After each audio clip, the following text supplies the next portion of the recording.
Hello po ulit and welcome to Gemma's Cake Vlogs. So today ang ituturo ko po sa inyo ay kung paano gumawa ng chocolate moist cake. Umpisahan na po natin.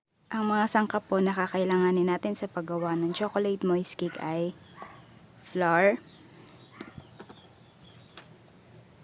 cocoa powder, gumamit po kayo ng magandang kalidad para masarap din yung kalabasan ng ating produkto. Asukal na puti, pwede rin po kayong gumamit ng brown sugar pero mas prefer ko itong white sugar. Baking soda, baking powder, at salt. 2 large eggs. Gagamit din tayo ng oil, evaporated milk, vanilla extract, at boiling water.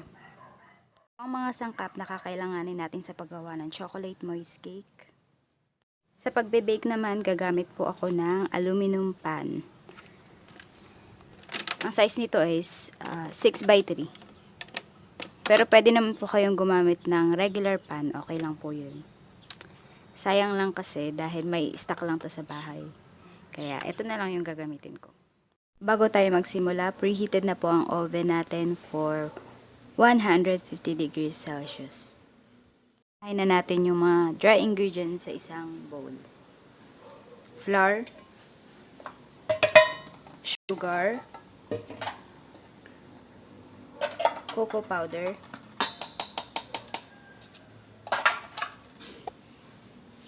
baking soda, baking powder, and salt. Mix lang natin.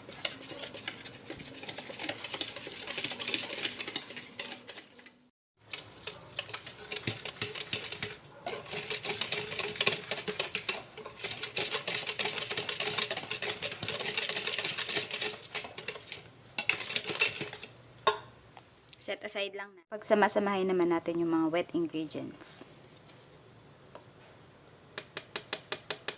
Ito yung milk at saka oil. Halo na din natin yung vanilla extract. At yung 2 eggs. Ingat lang kayo kasi baka may shell na kasama. Mas maganda kung ibukod nyo ng pagkakrakan. I-mix lang natin. Ngayon, ibuhos na natin yung wet ingredients sa ating dry ingredients. At hahaluin natin to.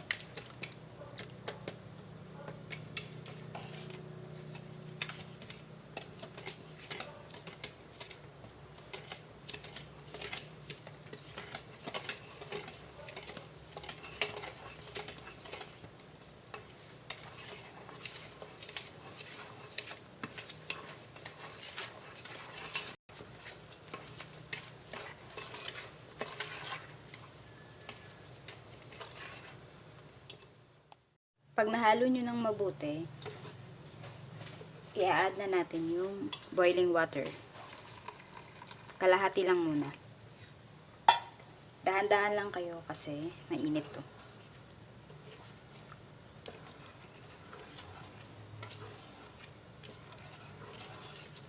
Mix lang natin.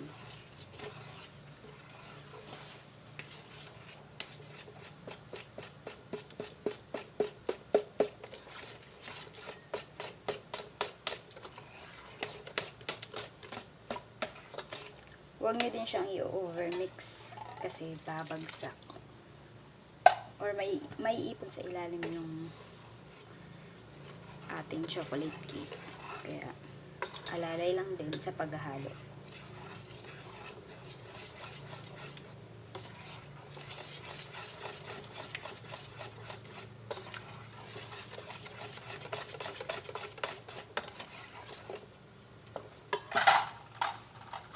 Gamit tayo ng scraper.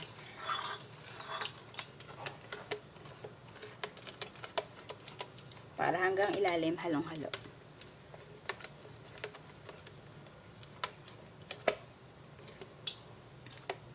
Pakita ko yung texture niya.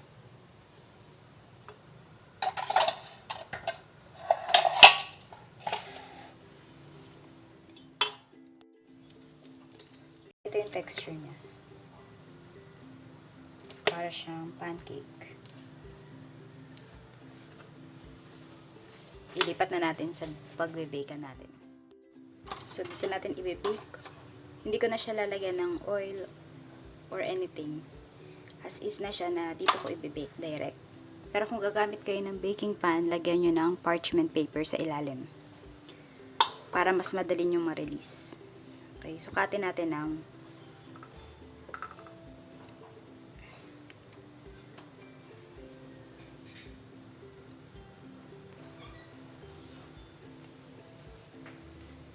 2 cups. Yung ilalagay natin.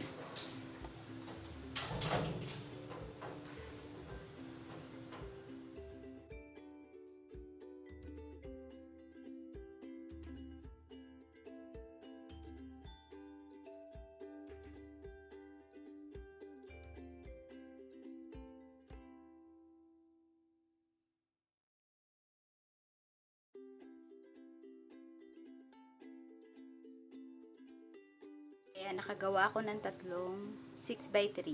Pero kung ibebake nyo siya sa regular pan, siguro mga 8-inch, dalawang 8-inch round cake pan. Ibebake na po natin to. Sa mga nagtatanong kung nasaan ang exact measurements, nasa description box below po, i-check nyo po. Lang na natin yung cake.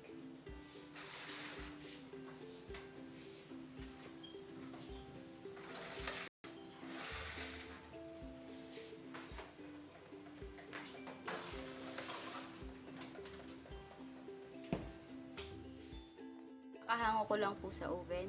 Pinay ko siya for 32 minutes. Yan na po ang ating chocolate moist cake.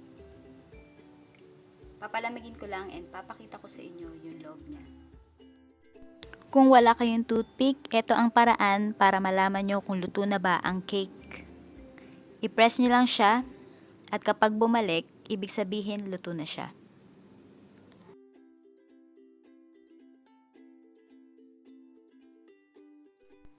Ngayon na malamig na po ang ating cake, i-release ko na siya sa pan para mapakita ko po sa inyo kung gaano siya ka-moist.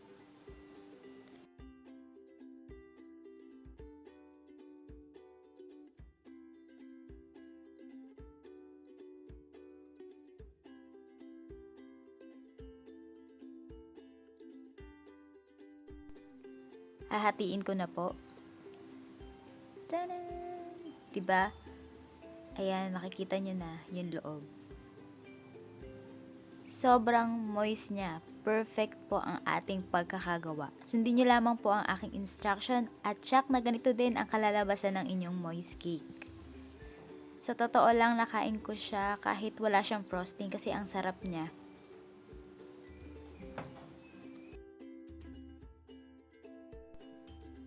Ayan po ang ating moist cake. Ayan. Piniga-piga ko siya para sa inyo. And ito naman yung ilalim niya. Sobrang moist kasi oil po yung ginamit natin instead na butter. Kasi mas nakaka-moist po talaga yung oil sa mga cakes kaysa sa butter. Sa butter kasi madaling madry. So, ayan. Sana po try nyo kasi sobrang sarap po talaga. Promise. Ayan, pasensya na po kayo kung kinurot-kurot at dinurog-durog ko na ang ating moist cake. Gusto ko lang po kasing ipakita sa inyo kung gaano siya ka-moist.